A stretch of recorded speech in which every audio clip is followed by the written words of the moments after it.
It is the Indigenous Australians living, working, classic great Australian lives who are completely disinterested in this stuff. They know that big government delivers nothing. They know it's all ideology, left-wing ideology.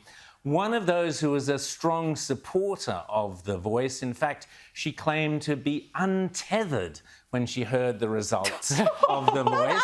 Untethered. That's another word for unhinged, perhaps. There are many synonyms for untethered. Disconnected from reality would be another one.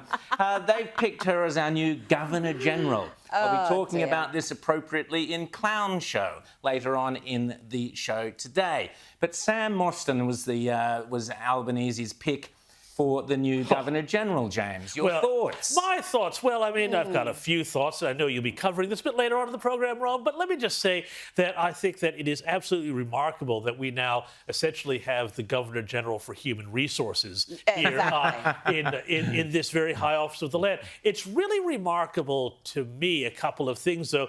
They've broken the mould of Governor-Generals and now said that essentially this path of going through corporate boardrooms and being involved with diversity efforts and lobbying for political things and being a Labour staffer, this well-worn path, and we all know tons of people in places like Sydney and Melbourne who've done this. You know, this is now not being a general, not a life of public service. This is the way to the highest office of the land, which we honour. And I'll say one last thing.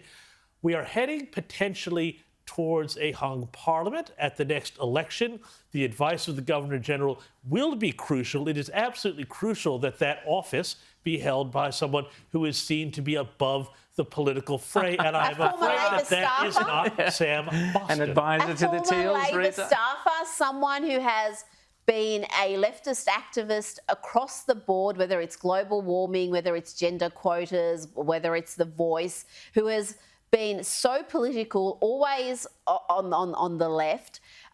If you want her to be apolitical, then good luck. And the mere fact that upon getting this honour, she wiped her social media footprint. She went to Twitter, or X as we call it, and wiped her account and whatever has been posted there. Obviously, some of those tweets have... some have surfaced. Yes. And they tell you, you know, she's using hashtags like always was, always will be. She's using hashtags like Invasion Day. This is not someone who is has mainstream, Australian. And of course, there's always the classic irony that although she's not explicitly been a Republican, her sympathies have clearly been with the Republican movement. She worked with Paul Keating.